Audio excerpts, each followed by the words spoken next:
Hello दोस्तों, round table studio में आपका स्वागत है। तो मेरे साथ हैं वरिष्ठ पत्रकार जो देश की निर्भीक और बेबाक आवाज शीतल पी सिंह सर।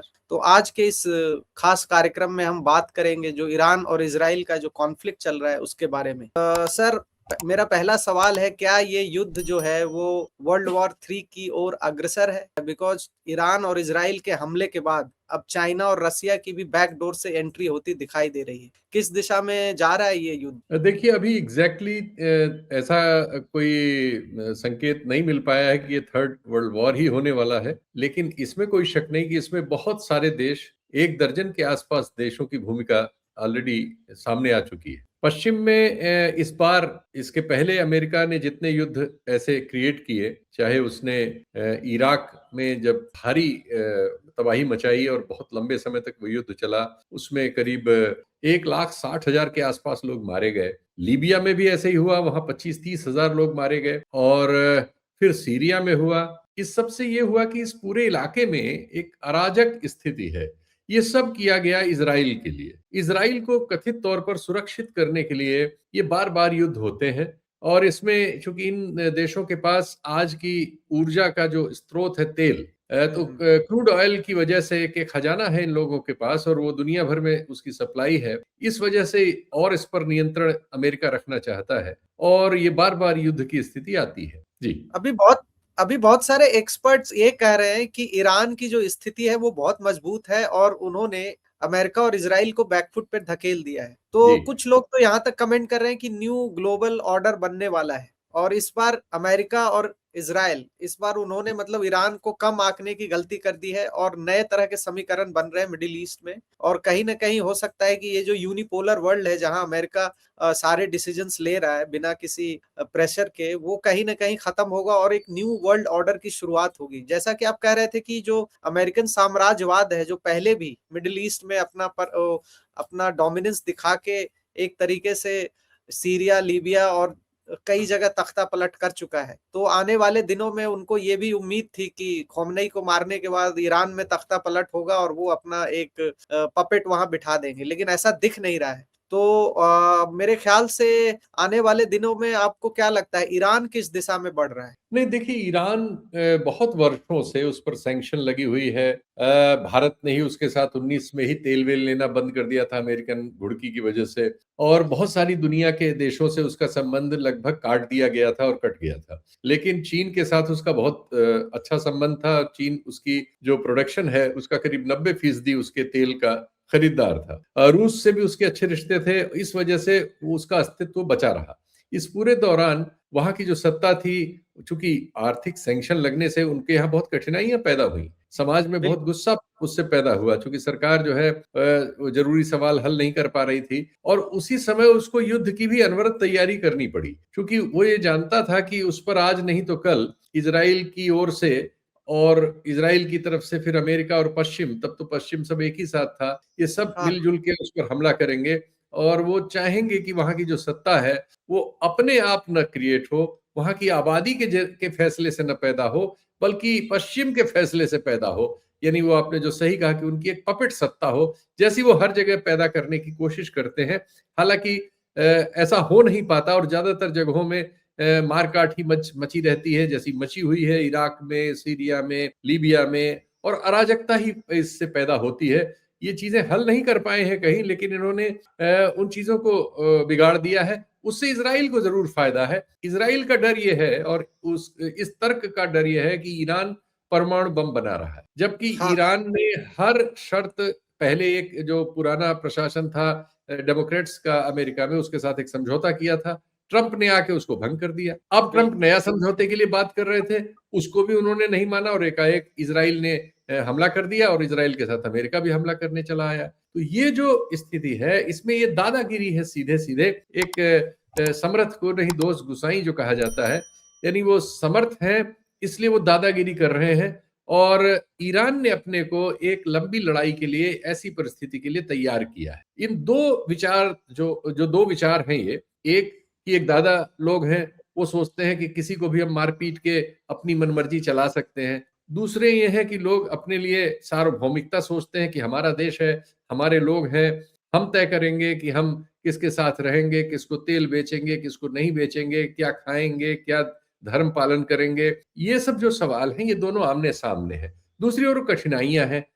इस सत्ता को चलाने के लिए ईरान में जिस धार्मिक सत्ता के रूप में ये था, उसने स्त्रियों वगैरह के विरुद्ध जो फैसले लिए थे उससे असंतोष है, बहुत बड़ा असंतोष है, और आर्थिक कारणों से भी असंतोष था। अमेरिका और इसराइल का आकलन ये था कि वो असंतोष जब हम इनकी लीडरशिप को मार देंगे वो सड़कों पे आ जाएगा, और उसके जरिए हम वहां अपने मन की एक सत्ता वहां स्थापित कर लेंगे। वो सवाल इस समय कठिनाई में फंस गया। सबसे एक जरूरी सवाल यह है कि जब आप कह रहे थे कि ईरान में भी असंतोष था, वहां की रिजीम ने काफी सारे उस तरीके से अत्याचार की भी खबरें आ रही थी, लार्ज स्केल प्रोटेस्ट भी हो रहा था, लेकिन कहीं ना कहीं खोमनई और उनके साथ जो बहुत सारे मिलिट्री ऑफिशियल्स थे, जो टॉप के ऑफिशियल्स थे, उनका जब असैसिनेशन इन्होंने किया एक तरीके से, या उनको जब इन्होंने मार डाला, उसके बाद कहीं ना कहीं ईरानियन जनता के अंदर जो असंतोष था वो कहीं ना कहीं वो एक तरीके से यूनाइटिंग फोर्स बन गया। अब वो पूरा ईरान एकजुट हो गया। जैसा कि कहा जाता है कि इस्लाम में जो शिया मुसलमानों के बीच मार्टरडम का कॉन्सेप्ट, कहीं ना कहीं ये कॉन्सेप्ट अब ग्राउंड पे दिख रहा है। जिस तरीके से ईरानी जनता और ईरानी जो रेजीम है, जो वर्तमान रेजीम है, वो एकजुट होकर अमेरिका को चुनौती दे रहा है। क्या लगता है कि ये जो मार्टरडम का कॉन्सेप्ट है वो कितना इंपॉर्टेंट है अभी ईरान के कॉन्टेक्स्ट में? देखिए, जिसके पास ताकत होती है उसके पास ताकत का घमंड भी होता है। इसराइल और अमेरिका के पास तुलनात्मक रूप में ईरान से बहुत ज्यादा ताकत है, आर्थिक ताकत भी है, सामरिक ताकत भी है। तो ऐसे में ऐसे फैसले होते हैं। दूसरे उनके पास जो है, जो उनका जासूसी वगैरह के संगठन है, वो ईरान मोसाद। में बहुत गहरे बैठे बैठे हुए हैं, चाहे मोसाद हो, सीआईए हो, ये सब उनमें बहुत ज्यादा अंदर तक बैठे हुए हैं। तीसरे, वहां जो करीबी देश हैं, जो खाड़ी के इस पार वाले हैं, सऊदी अरब से लेके दुबई तक, और वहीं एकदम सटे हुए भी कतर है, कुवैत है, इन सब में जो शासक वर्ग है, वो उनका भी जो झुकाव है वो अमेरिका के साथ नीतियों में है। वो उनकी भी जासूसी संस्थाएं ईरान में प्रचलित है। हाँ, ईरान में। ये सब मिलजुल के ईरान में जो गुस्सा ओरिजिनल उसकी वजहें थी, लेकिन उसको हवा देने में, उसको ऑर्गेनाइज करने में और उसको सत्ता बदलने के लिए इस्तेमाल करने की कोशिश करने में ये सब शामिल है। तो वहां जो कुछ हो रहा है उसमें सब कुछ मतलब ऑर्गेनिक नहीं है, इसमें बहुत सारा ऑर्केस्ट्रेटेड है। इस ऑर्केस्ट्रेटेड। ऑर्केस्ट्रेशन को करने वाले चूंकि इसराइल और अमेरिका है, और उनको अपने ऑर्केस्ट्रेशन पर विश्वास था कि वो ऐसा हाँ, कर लेंगे। ऐसा ऐसा कर लेंगे। विश्वास उनको दुनिया में सब जगह रहा है, और वो हाँ, दुनिया में सब जगह झूठे मामलों को सामने करके युद्ध करते रहे हैं। इराक में भी तो उन्होंने भी कहा था कि हाँ। जी, हाँ, यहाँ भी वही हो रहा है। जी। हाँ, हाँ। अब हम अमेरिका के जो लोकल जो सेंटिमेंट्स है उसकी बात करते हैं। 70% हम्म, लोग चाहते हैं कि अमेरिका फिर से मतलब कोई वॉर का मतलब हिस्सा ना बने, और हम्म, 30% ही एक तरीके से लोग, अमेरिकन जो पॉपुलेशन है, चाहती है कि अमेरिका फिर से वॉर का विध्वंस झेले, क्योंकि जब वॉर होता है तो दोनों साइड से कैजुअलिटीज होती है, दोनों साइड से पैसे खर्च होते हैं। तो कई सारे डिफेंस एक्सपर्ट बोल रहे हैं कि अमेरिका उस तरीके से सक्षम नहीं है। अगर ये वॉर लंबा चला तो काफी नुकसानदायक होगा, और टैक्स पेयर की जो काफी सारा खर्चा होने वाला है, क्योंकि जो वॉर ऑफ एट्रिशन है, ईरानियन ड्रोन्स ने जो उनके मेन मेन जो डिफेंस के जो बेसिस थे अक्रॉस गल्फ से, उन्होंने एक तरीके से नेस्तनाबूद कर दिया है। तो क्या लगता है, अगर ये लड़ाई थोड़ी सी भी लंबी चली, किसको सबसे ज्यादा नुकसान होता दिख रहा है? देखिए, दोनों पक्षों ने इस युद्ध के लिए तैयारी की हुई है। अमेरिका इजराइल की भी तैयारी है, और ईरान की भी तैयारी है। अब हम ये देख रहे हैं कि जो अमेरिका इजराइल की तैयारी है, कौन किसके साथ क्या कर रहा है इस समय। एक तो तैयारी सैनिक तैयारी है, दूसरी एक राजनीतिक तैयारी होती है। हम ये पा रहे हैं कि ट्रंप की जो राजनीतिक तैयारी है वो उस तरह से सफल नहीं मिल रही है, जैसे पश्चिमी देशों में उनके साथ इस बार आने की होड़ हम नहीं देख रहे हैं। बल्कि हम ये पा रहे हैं कि जो तुर्की हाँ, में जो साइप्रस सही। एक देश है जिसमें हाँ, ब्रिटेन और फ्रांस वगैरह अपनी सुरक्षा वगैरह देते हैं, नाटो के देश देते हैं, वहां एक हाँ, मिसाइल गई थी, और ये हो रहा था कि इसकी वजह से ब्रिटेन वगैरह इस युद्ध में कूदेंगे। हाँ, लेकिन मतलब नाटो में। ब्रिटेन ने ही ये कहा कि ये मिसाइल ईरान से नहीं आई है। यानी ये कोशिश हो रही है कि ये इजराइल वगैरह ने कहीं से प्लांट किया हो, इन लोगों के बहुत हाँ, सारे हाँ, हाँ। ग्रुप्स हैं सब जगह, तो वो ईरान को के खिलाफ लोगों को खड़ा करने की जो कोशिश कर खड़ा रहे कर। हैं, हाँ, वो कोशिश कमजोर होती दिख रही है। स्पेन के राष्ट्रपति ने तो बहुत मतलब बहुत निंदा करते हुए बहुत ही अच्छा बयान दिया है। और दुनिया में जो मूल्य हैं, जो मैंने पहले कहा था, उन मूल्यों की, मानवीय मूल्यों की रक्षा की बात की है। और दबे छुपे ढंग से ये दूसरे देश भी कह रहे हैं। फ्रांस ने भी कहा है कि ये जो हमला किया गया है, हम इससे सहमत नहीं है। हालांकि फ्रांस ईरान से भी सहमत नहीं है, और जो उसके इंटरेस्ट हैं गल्फ वगैरह में, उनकी सुरक्षा के लिए उसने भी अपनी वायुसेना वगैरह भेजी है। लेकिन वो अमेरिका के साथ मिलकर ईरान को पीटने के लिए नहीं जा रहा है, सुरक्षात्मक रूप से जा रहा है। ऑस्ट्रेलिया जो हमेशा ही खड़ा हो जाता है अमेरिका के साथ, उसके देश में पूरे विपक्ष के लोग उसके खिलाफ है। अमेरिका में, जैसा आपने ठीक कहा, कि नागरिक जो है, नागरिक आबादी का बहुमत, इसलिए भी कि यही ट्रंप है जो अभी कुछ दिन पहले तक अपने को नोबेल पीस प्राइज लेने के लिए पूरी दम लगाए हुए थे। हर वो तो युद्ध को यही कह के आए थे कि मतलब वॉर होगा ही नहीं, हम वॉर का मतलब हिस्सा नहीं सुन बनेंगे। लीजिए, तो भारत पाक युद्ध में भी वो रोज श्रेय लेते थे कि हमने ये करा दी। अपने को और शांति दूत कहलवाना चाहते थे। जो उनकी चापलूसी में पाकिस्तान वगैरह ने शांति दूत कहा, तो वो मोदी जी से भी वही कहलवाना चाहते थे। मोदी जी की समझ में नहीं आ रहा था कि हम ये कह के अपनी लोकल डोमेस्टिक कॉन्स्टिट्यूएंसी में न फंसे, क्योंकि पाकिस्तान से हमारा झगड़ा हुआ था। तो वो कुल मिला के इनकी जो राजनयिक सफलता है, उस मामले में तो ट्रंप माना जाएगा कि चाहे पूरे हद तक नहीं, लेकिन काफी हद तक असफल रहे। दूसरे जो गल्फ के कंट्रीज हैं, जिस पर ईरान ने हमले भी किए, लेकिन उन कंट्रीज पे नहीं किए, वहां के अमेरिकन एसेट्स पे किए, इजरायली एसेट्स पे किए। एक आध बार इधर उधर हो भी गया, वो भी इस युद्ध में वार्निंग्स दे रहे हैं, लेकिन वो शामिल नहीं हो रहे हैं। और हालांकि उनके हवाई अड्डे वगैरह का इस्तेमाल पश्चिम कर रहा है। इसमें सबसे अजीबोगरीब भूमिका हो गई भारत, जिसका हाँ, कोई भारत सीधे लेना देना नहीं था। भारतीय प्रधानमंत्री को नेतन्याहू की ओर से ट्वीट आया कि वो आने वाले हैं इजराइल। यानी कुछ ऐसी बात हो रही थी जिससे भारतीय संसद को नहीं पता था, भारतीय नागरिकों को नहीं पता था, भारतीय विदेश मंत्रालय को नहीं पता था, प्रधानमंत्री को पता था और नेतन्याहू को पता था। तो वहां से पहले सूचना आई कि वो वहां आने वाले हैं। फिर यहां से कंफर्म हुआ कि ये जाने वाले हैं। ये उसी दिन गए, और उसी समय एक नेवल एक्सरसाइज चल रही थी जिसमें दुनिया के केवल बहुत सारे शामिल थे, शामिल। विशाखापत्तनम में, जिसमें ईरान भी शामिल था। और एक और हमारे यहाँ वो सब हो रहा था। दूसरी ओर 25 तारीख को एकाएक प्रधानमंत्री को हमने, एकाएक मतलब एक हफ्ते में डेवलपमेंट ये हुआ, वो हमने उन्हें पाया कि वो इजराइल में है। उनके लिए कथित पुरस्कार सृजित हुआ, जिसकी इजरायली मीडिया ने आलोचना की है कि अजीबोगरीब पुरस्कार कभी था ही नहीं, एकाएक बनाया गया है इसी समय इनको वो बनाने के लिए है।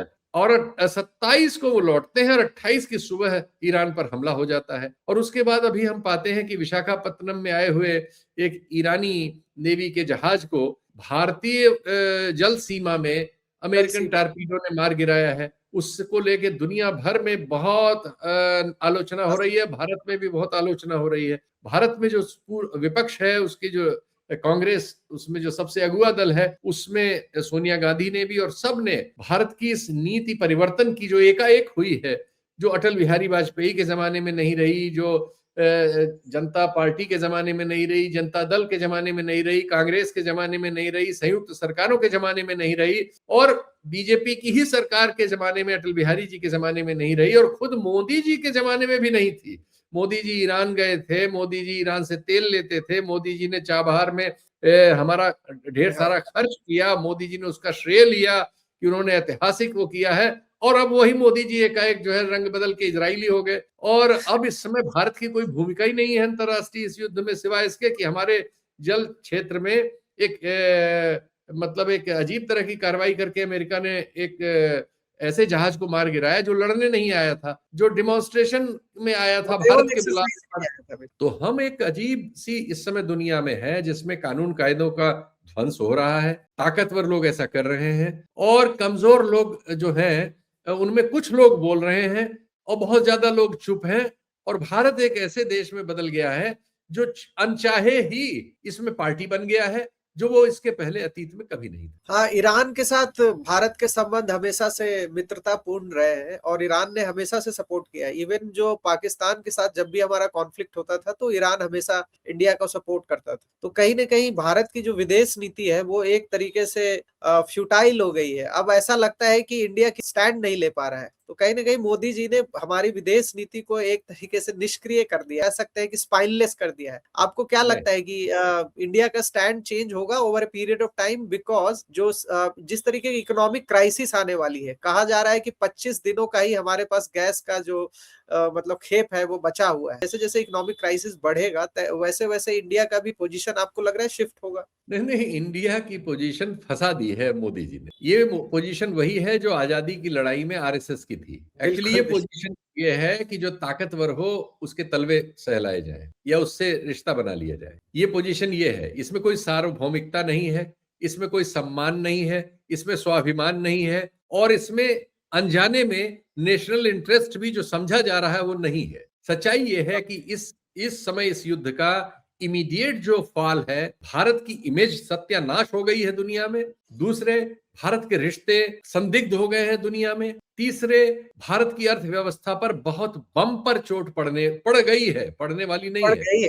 क्रूड जो है $15 कूद चुका है और ये 100 पार कर जाएगा, $100 से ऊपर चला जाएगा, क्योंकि होर्मुज जो है उसे स्ट्रेट को बंद कर दिया है ईरान ने। और ईरान के पास ये कैपेबिलिटी है कि सारी बीमा कंपनियां दुनिया की भाग खड़ी हुई हैं, और हाँ, ट्रंप के ऐलान करने के बावजूद कोई नहीं आ रहा है। तो कोई नहीं आ रहा है। इससे एकाएक क्या हुआ, जो बीमा कंपनियां वहां से ला भी रही हैं, उन्होंने 8 गुना बढ़ा दिया है अपना बीमा का प्रीमियम। प्रीमियम। यानी हाँ जिस हाँ। जहाज को वो लाते हैं, जो बीमा की कीमत लेते हैं, उसका प्रीमियम 8 गुना बढ़ा दिया है खतरे की वजह से। दूसरे, आज अगर भारत ईरान के संबंध बचे हुए होते तो ईरान ने चीन के जहाजों को वहां से आने की अनुमति दी है। चीन बिल्कुल का बिल्कुल। तेल आता रहेगा, जापान हाँ, का नहीं आएगा, कोरिया का नहीं आएगा, कोरिया का। भारत का नहीं आएगा। यानी हम लोग और भारत का, जैसा आपने बताया बिल्कुल, कि हमारे पास 25% के आसपास गैस है, और मतलब हाँ, ऑयल भंडार हमारा 25 दिनों तक चल सकता है ये, लेकिन हमें इसकी जरूरत होगी।